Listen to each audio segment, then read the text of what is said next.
It's a proud moment for any parent watching your son or daughter graduate from high school. But roles were reversed this past week in Belleville. As you're about to learn in tonight's Making a Difference report, thanks to a local school district, a father, grandfather, and great-grandfather was shown he's in a class by himself.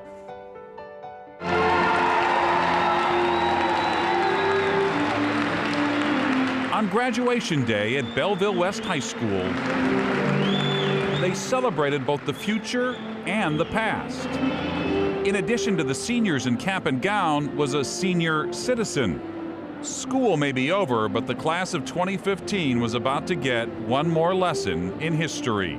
My father is a loving and caring father that is very humble. Glenn Holtz grew up in the mining town of Coulterville, Illinois, where he says the work was hard and the money scarce. I got 10 cents to eat dinner. That's all the money. 10 cents to eat dinner. I never got more than that. And he had to leave high school after his sophomore year. It was during the Depression, so it was important for him to help his family earn money. Going back to school was in his plans, but then came World War II.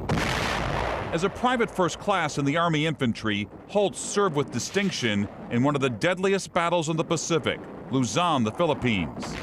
He was scouting the enemy with his best friend one day when he asked if he should take the lead. He says, "No, Glenn, I think I'll do it for a little bit longer." And that was the last word he ever said. It was an ambush.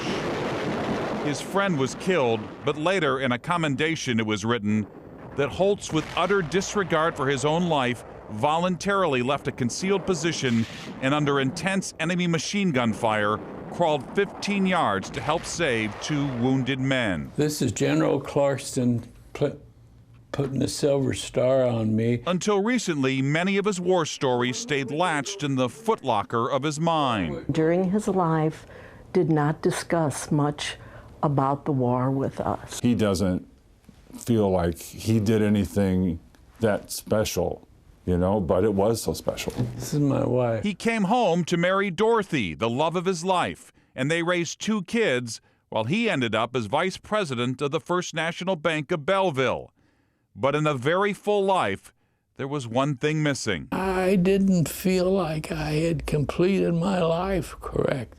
I felt I should have graduated from high school. Which brings us back to Belleville West. Graduates, sitting in these seats today, I hope you can say that you had the time of your lives. Acting on a state law that allows school districts to give diplomas to people who dropped out to serve during wartime, Belleville West gave one to Glenn Holtz. Though it was 75 years late, it seemed right on time. There are certain things in life, certain milestones, that are so ultimately important to human beings. A night to remember all those who graduated with honors, especially the senior who graduated with honor. And I'm so proud of him. Holtz has outlived his wife Dorothy and his son Randy, but he says their spirits lift him up every day, and he still has the Bible he received when he first entered the Army. A reminder, if you know of a unique positive story or know someone making a difference, someone that might touch some hearts, let me know by email at mbush@ksdk.com.